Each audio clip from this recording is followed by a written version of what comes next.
I greet you in Jesus' precious name. It's wonderful to be with you again on the farm. It is a beautiful morning.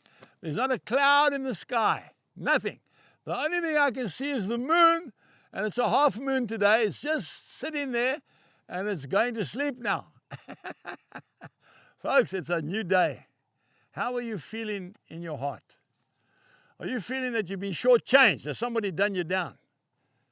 Has somebody gone into business with you and now they've run away with the money?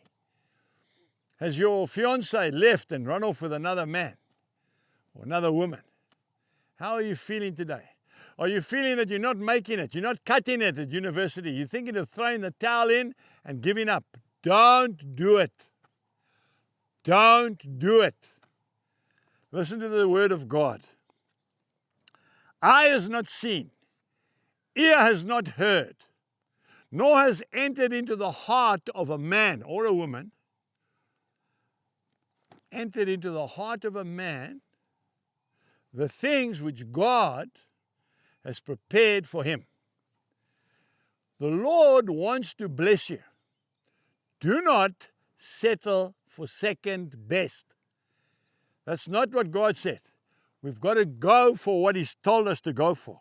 Why do we settle for second best?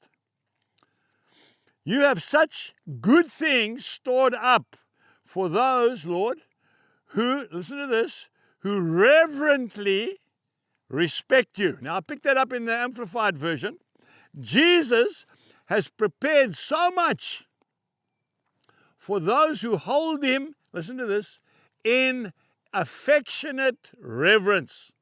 Oh man, I love that. I'll say it again. Affectionate reverence. Are you in love with the Lord today? I am very much in love. You know that just before the program, I was speaking to our producer and one of my spiritual sons who goes with me everywhere, and we were reminiscing about this farm, about the miracles that have happened on this farm, where we saw no less than almost 500,000 men arrive here to worship God. The singing I will never forget as long as I live. I think the only time that we'll hear better singing than that is when we get to heaven and we hear the millions and millions and millions of people and angels that are worshiping the living God.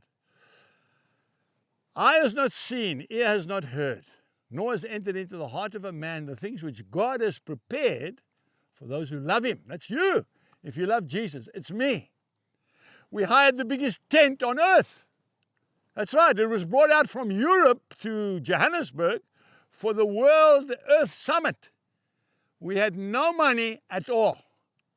We said, bring it, God will pay for it. 17 30-ton rigs arrived on this farm. 17 trucks with that tent. Took 3 weeks to erect it. 30,000 men inside, but we had 30,000 men outside. You can never outbless the Lord.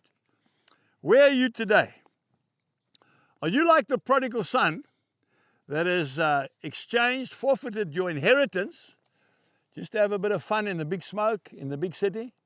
I hope not. And if you have, stop right now. Remember, he spent all his money.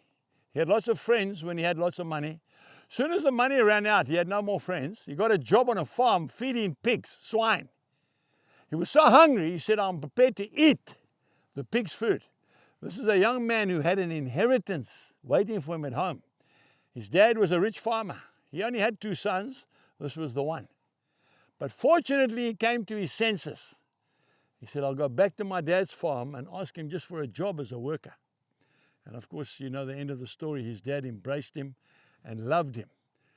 Maybe I'm speaking to somebody at the moment who's been settling for second best. Stop that relationship if it's not of God. Stop that business deal if that man is not serving God, and get back to God, and then He will honor you with everything and more than you ever dreamt of. Until next time, God bless you and goodbye.